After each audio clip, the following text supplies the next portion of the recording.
A big call for Moneymaker. With just 2 sevens here, this would be a hero call. It would be a very difficult call. This is a sick bluff. Your all-in did a different sound than it did before. Uh-oh. Phil Ivey hasn't moved, but look at those eyes. Rob Mizrachi has been thinking now for nearly 8 minutes. 4 players remain. One of them's going to take 2.2 million, but only one of them has won this title twice already, including last year, and that is Phil Ivey. Polk raises it up with ace-4 offsuit. There he is in shot.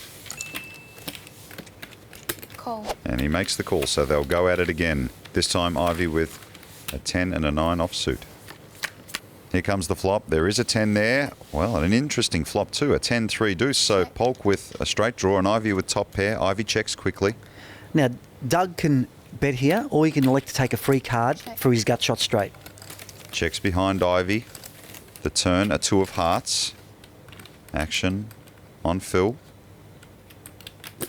Betting 75. 75,000, just a little over half of the pot. Doug can quite comfortably call here with his ace high. He's going to be ahead not most of the time, but a lot of the time he's going to be ahead. And he's also drawing to an ace or a 5. Call. Makes the call in position. The river is a 6 of clubs, so Ivey's pair of 10s are best. Action is on Phil. Can he get Doug Polk to call here with ace high, depending on the amount? He could. Yeah, it depends what, how weak Doug sees Ivey as being and what the size of this bet is. Can't really bet too much. He's bet the pot. Betting 200. That's almost the pot. So Ivey's taken the line that I want to represent a bluff, basically, to get called by ace high. This is the sort of thinking that these guys are doing. Like, he's put Doug Polk on ace high. Ivey said, I've got top pair, I want to get a call. I'm going to bet the maximum to make it look like I'm actually trying to steal the pot. And Doug Polk hasn't moved, so Phil Ivey's instincts once again, no surprise. Clearly making Doug Polk think about a call. You can almost hear a pin drop in the room. Doug Polk really considering this call. You're right, Joe. 580,000. Raise to 580. Wow, this is a surprise. He's made a raise here. So he's turned his hand into a bluff, basically. Phil Ivey hasn't moved, but look at those eyes. Now, it's actually very simple for Ivey. There's no use raising. He's only going to get called by a better hand. Okay? He believes he's in front. If he does believe he's in front, he can just call and see what happens, right? If he believes he's behind, he can raise now to try and get his opponent to fold. But I think Ivey will just call. Well, Ivey was caught by surprise there. I didn't mean to bet 200, I meant to bet 175. Ivey speaking out loud a little bit. You don't get that very often from Phil. He just gave up a lot of information there. But I wonder whether that was deliberate to try and get a reaction from Polk. You can never tell, right? He said, just to be clear, that he said that I meant to bet 175,000. Trying to elicit a reaction from Doug Polk, perhaps, a tell of some kind. I think it was a pretty futile attempt, but maybe he's just being honest. Does he got to put the chips in the pot or no when you raise? What's the rule? Bets at 580. You can just say it. You can just say it without putting the chips in. Phil Ivey's just asking and clarifying a few tournament rules. As we mentioned earlier, Joe, when they travel, those rules change, so you've got to clarify occasionally. Yeah, but now that was definitely his searching for information there. Okay. He knows that this is now playing poker, right? This is playing with people's minds right now. So you were right the first time. Don't trust them. Yeah, exactly. Don't trust poker players. Yeah, he knows. Not at the table anyway.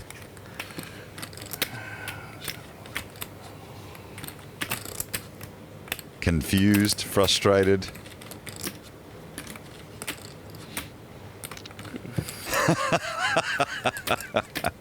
The tug of war is back, and even Phil Ivey gets it. It's great. Can he do it? Can he convince himself to call? He wants to, he doesn't want to. Do I, don't I? Every poker player in the world faces this, even Phil Ivey. Okay. There it is. He makes the call, so he will win a big pot. He almost looked a bit surprised there. He was resigned to the fact that he's actually lost the hand, to be honest. So he was surprised that he won.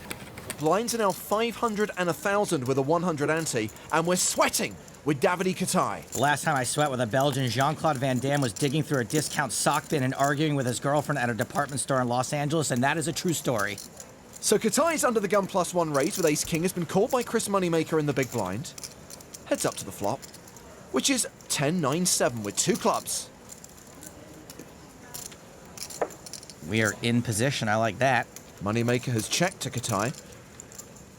No c-bet, he checks behind. It's fine. It's not a great board for ace-king versus a big blind. Another 9 on the turn. Moneymaker leads. He bets 3,500. I'm actually okay with a straight-up fold here. When we're behind, we're a big dog to catch up. Some of our outs could be dirty, and if Moneymaker's bluffing, that means we kind of have to commit to calling river, too.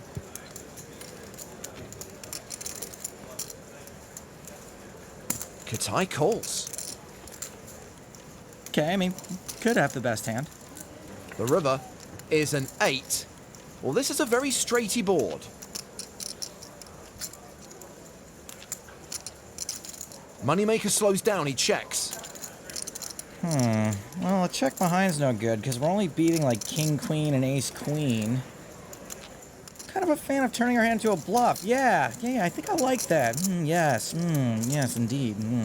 When we check back the flop, we can still rep a lot, and the board changed significantly on the river, which I think is great for us when Chris checks. 6,600. We can have Jack 10, Jack 9, Ace Jack, even 8s might play it this way. Chris can't call us too light. Moneymaker calls. Okay, we're boned.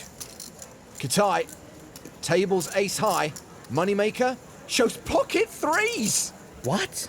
What? Are we a total tell box? Did we just open up an Oreo and listen to it or something? A big call for Moneymaker. And he's right. Wins a pot of 26k. Just 3s, huh? 2 pair.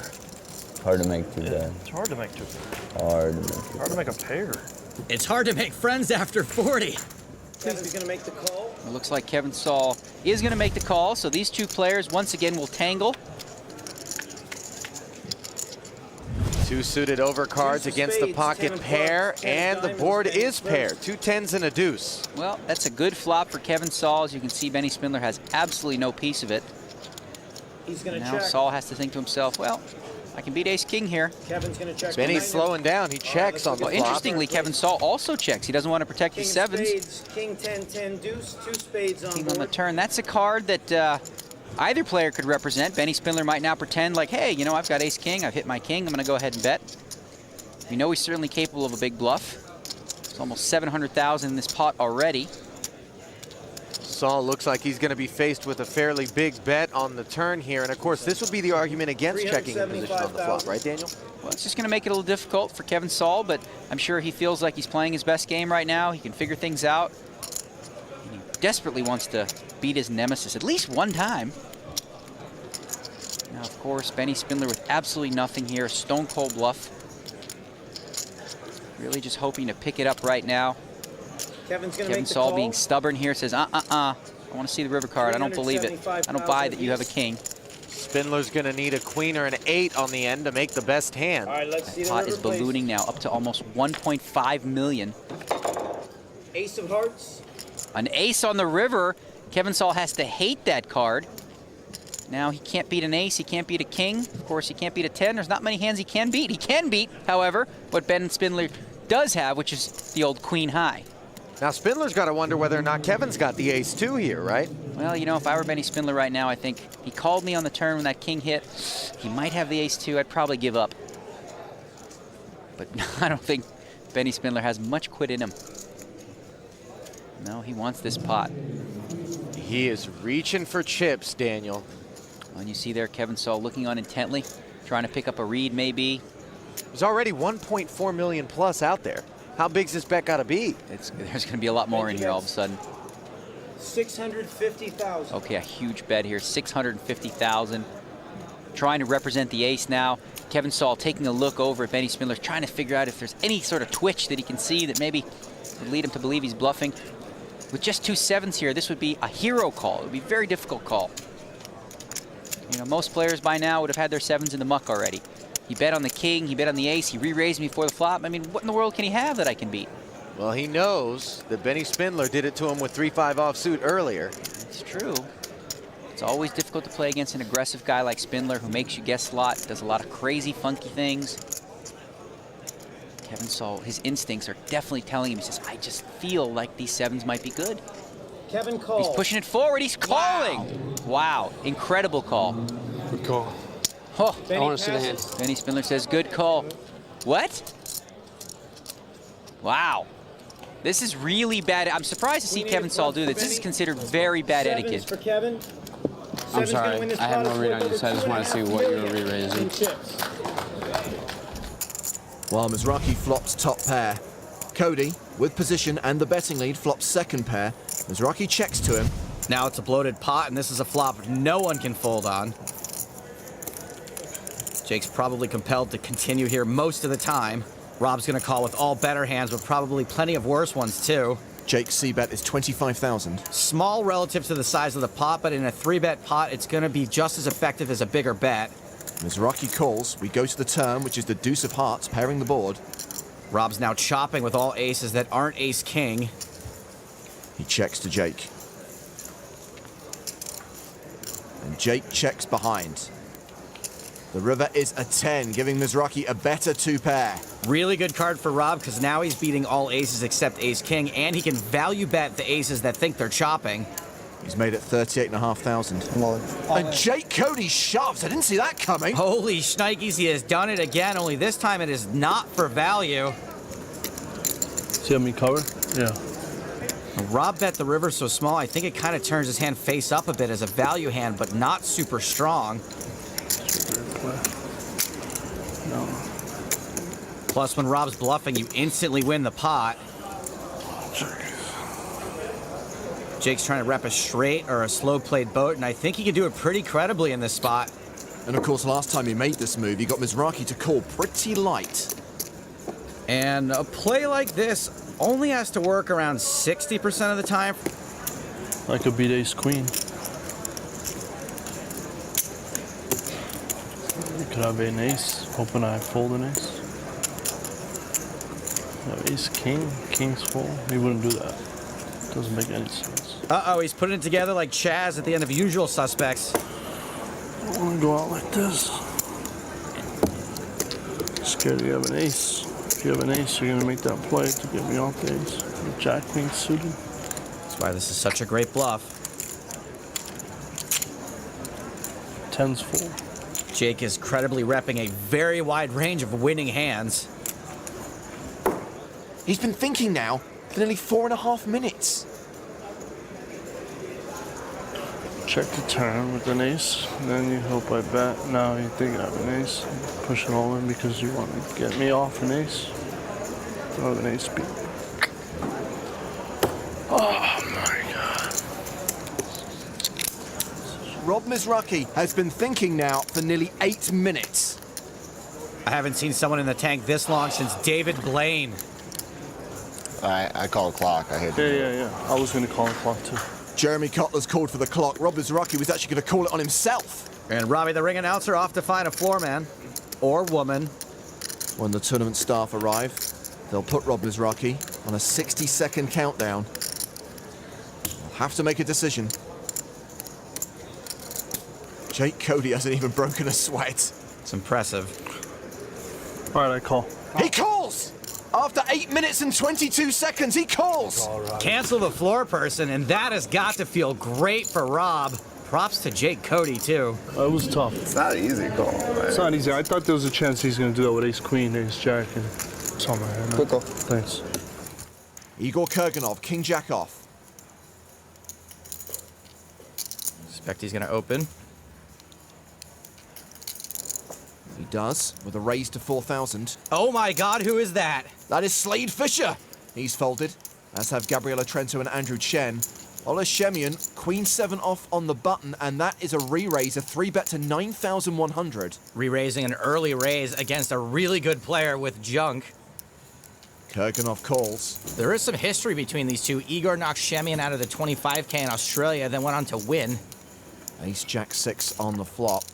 Kurganov checks. Schemion, with absolutely no hand whatsoever, continues for 8,600. And this is almost certainly getting called. Kurganov with second pair. Only a third of the size of the pot, which is fine in a 3-bet pot. He calls. A 7 on the turn. Schemion now has third pair. A lot of folks are going to slow down now, but no, not Schemion. He's just going to continue bloating this pot like the gluttony seed in 7. He bets 16,100. And once again, Kurganov calls. If Kurganov were ahead on the flop, he'd very likely still be ahead now. 9 of hearts on the river, and Kurganov checks a third time. This is a super wet river card. Is Schemion going to get weird here?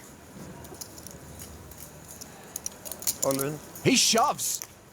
He overbets the pot. Straights came in, obviously the flush. This is a sick bluff, and it's his best shot at getting Kurganov to fold exactly the hand he's got, sometimes even better. Right now, it's Kurganov's tournament life over second pair. Your all-in did a different sound than it did before. Uh-oh. Plus your hand was shaking. That's making it tougher. I don't know. Normally it's because you're so happy that you have it. It was a friendly smile to me. Ole, ole, ole. I call. Great call. Sick. Both hands have to be shown, guys. You gotta show both hands. It's an all-in situation. Both hands have to be tabled.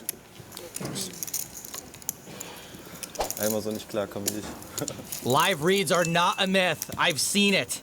That call was sicker than Denzel Washington's son and John Q. Thanks for watching this video. Make sure to subscribe for more awesome poker content. And check out this video. The YouTube algorithm seems confident you'll like it.